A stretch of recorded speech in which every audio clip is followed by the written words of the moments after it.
La presenza di Dante in Friuli è stato un tema che ha appassionato per molto tempo storici, ricercatori, dantisti. In realtà si dovrebbe parlare della presenza di Dante all'interno dei confini del Patriarcato di Aquileia.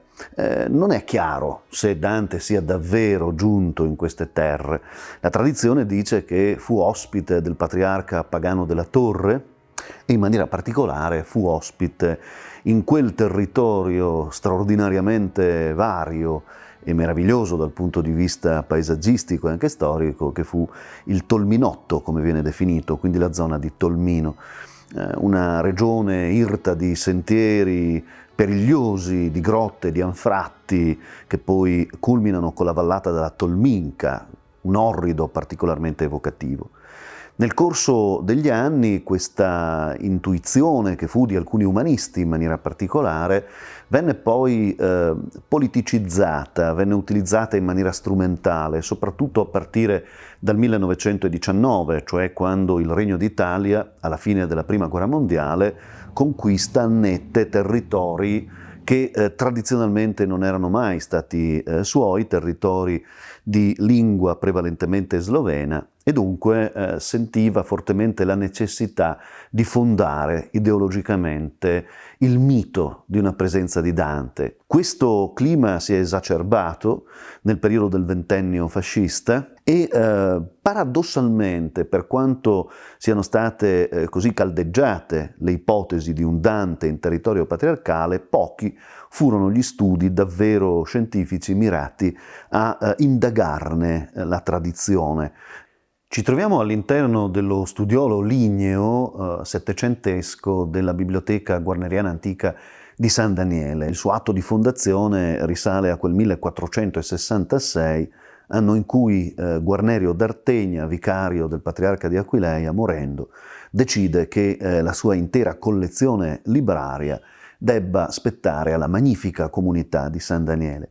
Ma lo studiolo dentro il quale noi ora ci troviamo apparteneva al secondo grande donatore, che fu Giusto Fontanini, il quale, imitando Guarnerio, nel 1736 lasciò alla biblioteca e alla comunità di San Daniele questa meraviglia, e quindi da straordinario bibliofilo qual era, appassionato di libri, riuscì a raccogliere alcune delle opere più significative dei grandi scrittori e dei grandi intellettuali che nelle diverse lingue si espressero. In questa collezione codice preziosissimo è questo manoscritto, ha una data precisa, 1368, ed è il Tresor di Brunetto Latini, per intenderci il maestro di Dante. Quello che diventa pregevole ed interessante per il discorso che stiamo qui facendo è in particolare una tavola, che è questa, ed è la ricostruzione, la rappresentazione del cosmo come lo si percepiva all'epoca, come Brunetto Latini probabilmente lo insegnò ai suoi studenti, Dante compreso. È la visione tolemaica con la Terra al centro e poi tutte le sfere che si dipanano dalla Terra fino ad arrivare al cielo delle stelle ferme, quindi il firmamento. Una decina d'anni fa scopriamo un unicum in assoluto, l'unica copia rimasta al mondo della descrizione della patria del Friuli vergata da Jacopo Valvason di Maniago nel 1568. Opera importante perché procedeva ad una descrizione dettagliatissima della patria del Friuli, così dice e scrive Jacopo Valvason di Maniago. Verso Levante si scopre poi quello di Tolmino, lunge da questi 25 miglia, che tiene una forte rocca guardata da un capitano, con 10 soldati e messa alla cima di un monte alto poco men di 1 miglio, et posto in mezzo di un piacevol valle, circondata da monti altissimi, nel cui piano trovasi un girone, chiamato Corte, stanza già dei patriarchi nei tempi estivi, che fu arso e posto a terra da imperiali nel 1560, sotto il quale si congiungono due fiumi, cioè l'Isonzo e Tolmina, che vi perde il nome, dove è fama che Dante Alcighieri, seguendo a corte di Pagano Patriarca, scrivesse l'opera De Pesci, per il che fin a oggi di quei popoli chiamano questo luogo sedia di Dante. Sopra il qual fiume Tolmina veggono ancora i vestigi di un ponte antico, come si stima opera romana, per comodità delle merci e dei soldati che da Aquilegia passavano per il Norico nelle parti d'Ungheria. Molti altri letterati friulani continuano a credere nella tradizione che vuole Dante in Friuli e in particolare qui a Tolmino. Nel Settecento ancora un capitolo importante è rappresentato da un'opera fondamentale sulla storia letteraria del Friuli ed è quella di Gian Giuseppe Liruti, che scrive appunto le vite degli scrittori friulani, dove inserisce proprio un ricordo di Dante, riprendendo e asseverando la tradizione della sua permanenza in Friuli e parlando anche di Dante a Tolmino. E nel particolare dice quanto segue: anzi, a Tolmino, luogo di Friuli posto nell'Alpi, dove l'estate nel maggior caldo soleva portarsi ogni anno il patriarca con la sua corte per godere dell'aria fresca, passò anche Dante con la corte. E colà vedesi un sasso del monte, il quale tuttavia alla sedia di Dante si appella, e corre fama che quivi ei scrivesse un libro della natura dei pesci. Tra la fine del Settecento e i primi dell'Ottocento giunge a Udine un letterato di origine trevigiana di nome Quirico Viviani. È una personalità abbastanza nota in quell'epoca, il quale si improvvisa anche editore della commedia. E proprio a Udine riesce a produrre una edizione sontuosa stampata dai fratelli Mattiuzzi nel 1831. Alla base di questa edizione c'è la convinzione da parte di questo letterato che effettivamente Dante fu qui in Friuli e a Tolmino e a Cividale alla corte di Pagano della Torre, ed è convinto che ci siano dei codici in Friuli importantissimi perché sarebbero stati esemplati proprio alla presenza di Dante. Fra questi l'attuale codice bartoliniano 50, custodito oggi presso la Biblioteca Arcivescovile di Udine. Decide il Viviani di arricchire la sua edizione di una splendida incisione che ritrae Dante proprio nell'antro di Tolmino, mentre guarda in lontananza un paesaggio fatto di vaste solitudini, se non che Ugo Foscolo cominciò a mettere in serio dubbio la veridicità della tradizione. Il patriarca Pagano della Torre era politicamente di parte guelfa e all'epoca Dante esule invece aveva ormai abbracciato delle posizioni che erano filo-ghibelline. Ci sono altri studiosi che hanno profondamente rivisto questa tradizione e fra questi ce ne sono due, Giuseppe Bianchi e Antonio Fiammazzo. Siamo alla fine dell'Ottocento e all'inizio del Novecento, quando appunto questi due studiosi capiscono che tutta la tradizione che voleva Dante in questa zona era frutto di invenzione, perlomeno non poggiava su nessun tipo di documentazione storica. Antonio Fiammazzo poi in particolare, che fu preside del Liceo Classico Stellini, scoprì un altro fatto, e cioè che Quirico Viviani, nel tentativo di avallare la sua idea di fondo, secondo la quale Dante avrebbe corretto addirittura il codice bartoliniano 50, aveva fatto qualcosa di estremamente grave, cioè di suo pugno aveva alterato alcune lezioni del codice bartoliniano. È per questo che l'edizione di Quirico Viviani oggi è nota per essere un'edizione più infame che famosa. Possiamo interrogarci sul significato di questa leggenda, perché è nata e perché si è così radicata. Io credo che ci siano molteplici motivi. Il primo è la bellezza straordinaria di questi posti, che richiama effettivamente l'universo oltremondano così come descritto da Dante nell'Inferno. L'altro aspetto è la necessità da parte sia del popolo sia dei letterati friulani di produrre così un legame forte fra la tradizione culturale del Friuli e Dante Alighieri, il poeta che più di ogni altro ha saputo fondare una tradizione culturale quanto mai viva.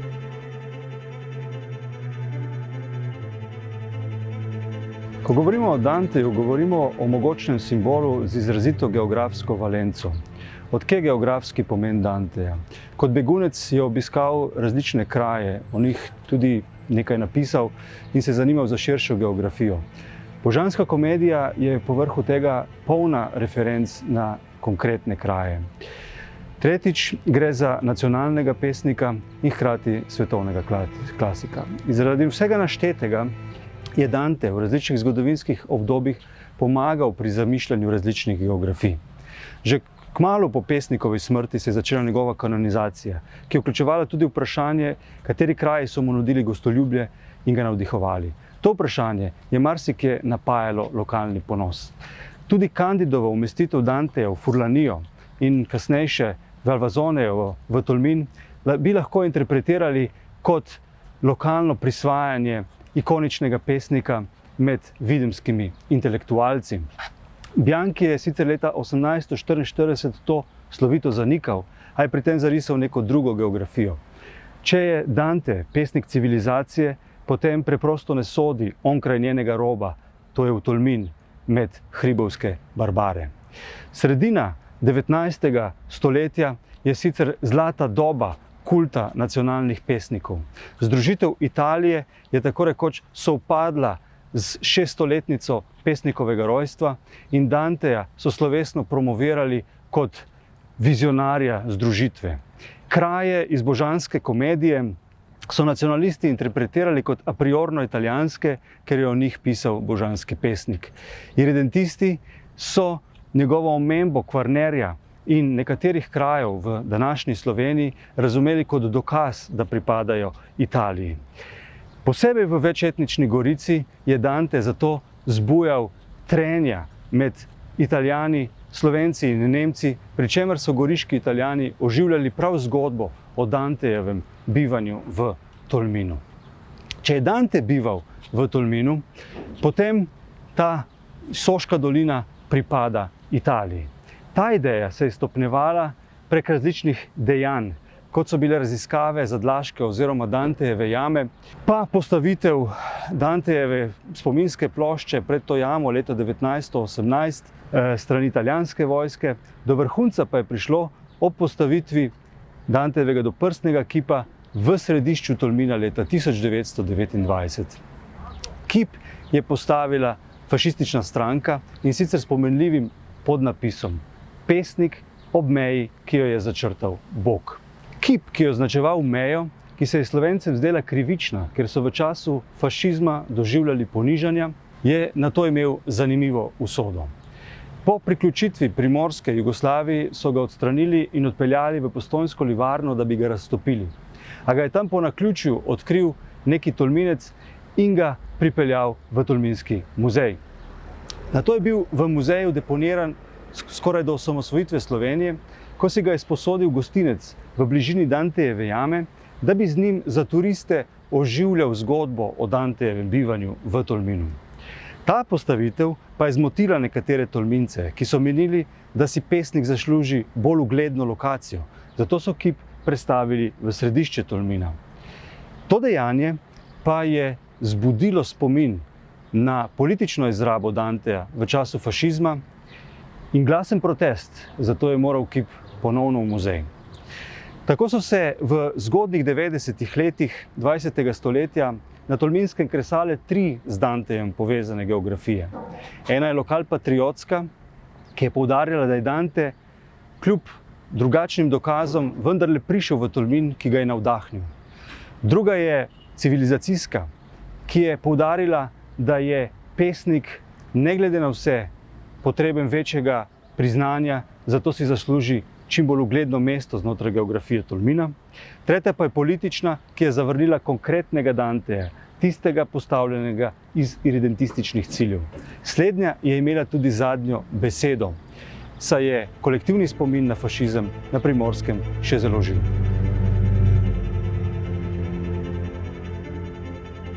Tolmin je bil v preteklosti pomembno upravno, gospodarsko in kulturno središče območja. Nenazadnje to dokazuje tudi dejstvo, da se ponaša kar s 3 grajskimi stavbami. Trenutno se nahajamo v tako imenovani Koroninijevi graščini, v kateri danes domuje Tolminski muzej. Srednjeveški pomen Tolmina pa pričata 2 srednjeveška gradova, in sicer Zgornji grad na Kozlevem robu in Spodnji grad na Doru na robu Tolmina ob reki Tolminki. Zgornji grad se v virih prvič omenja v 12. stoletju, medtem ko se Spodnji grad omenja v 13. stoletju. Po vsej verjetnosti pa sta oba starejšega izvora.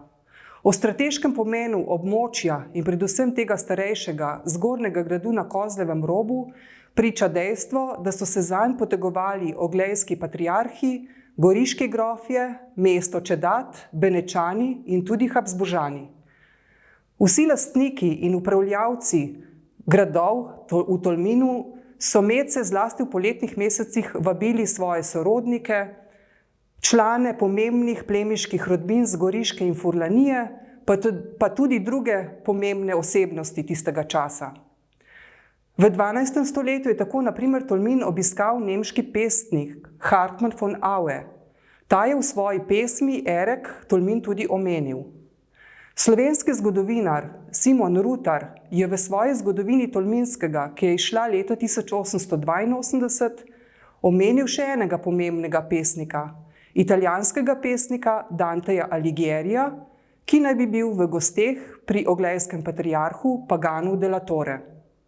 Pisni viri, ki bi nedvoumno dokazovali resničnost legende o Danteju v Tolminu, nam niso poznani. Ljudsko izročilo pa se je oprlo na vir iz 16. stoletja. Namreč mogoče bi lahko interpretirali to tako, da bi recimo Dante lahko obiskal oglejskega patriarha Pagana della Torreja v Tolminu, vendar ne na tem gradu na Kozlevem robu, vendar na tem gradu, ki smo ga pred kratkim odkrili na robu Tolmina na Doru. Spet drugi možnost je ta, da bi namesto oglejskega patriarha Danteja gostil goriški grof Henrik II. Vemo namreč, da je prav v obdobju v letih 1313 in 1319 goriški grof zavzel Tolminski grad. In to je prav čas, v katerem bi Dante lahko bil v Tolminu. Potem so drugi postavili tezo v smislu, da vse legende nekako imajo neko resnično ozadje v preteklosti.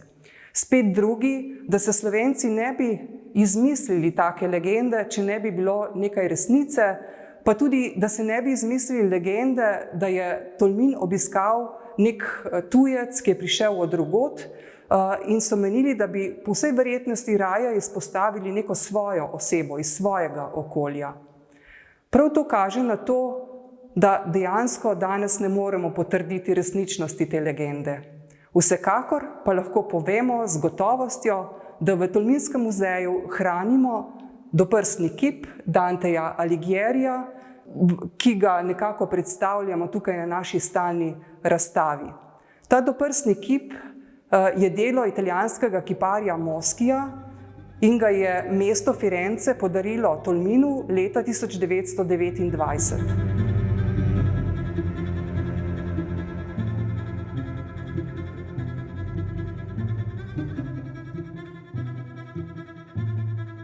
A 700 anni dalla scomparsa di Dante Alighieri, noi quasi riprendiamo e non dimentichiamo certamente i festeggiamenti, le riflessioni che sono state fatte a Gorizia nel 1865. E in quell'occasione, dato che Gorizia faceva parte dell'impero asburgico, si trovò a festeggiare proprio la figura e l'opera di Dante assieme agli altri 3 capoluoghi. Diedero l'incarico a uno scultore di San Daniele del Friuli, Luigi Minisini, di scolpire un busto del sommo poeta. Ma questo scultore intelligentemente diede a ciascuno dei busti il carattere che a lui pareva pertinente. Gorizia aveva data la commissione di fornire al Consiglio Comunale un busto, e questo busto aveva un'espressione singolare, guardava al cielo, guardava in alto, quasi ispirato o quasi sognatore.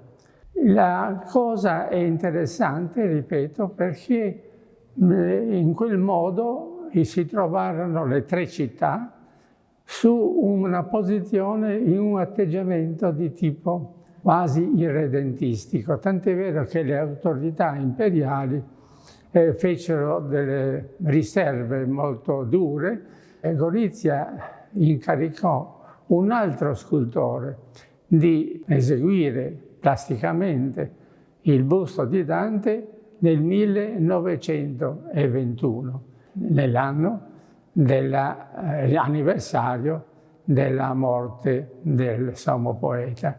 E questo fu eseguito per conto della Biblioteca Statale Esontina e fu promossa dal direttore provvisorio di allora, che era niente meno che Carlo Battisti.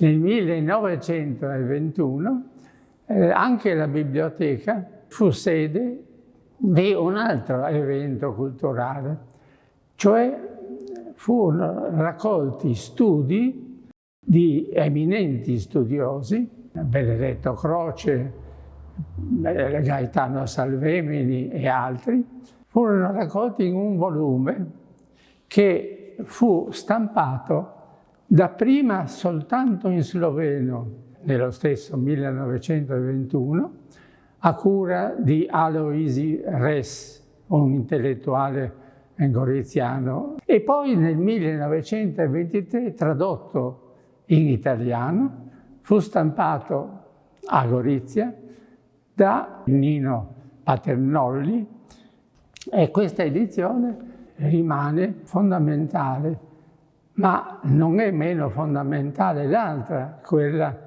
pubblicata da Res in sloveno, perché fu stampata a Lubiana, che dimostra la visione sovranazionale che allora a Gorizia regnava, per fortuna. E la cosa oggi interessa moltissimo, sia in vista della festa che si farà nel 2025 per la proclamazione della capitale culturale d'Europa a Nova Gorica, compresa poi Gorizia, sia perché in questo modo si contrastava o si avversava, insomma, la politica che il regime stava imponendo, proibire l'uso di parlate che non fossero perfettamente e soltanto italiane.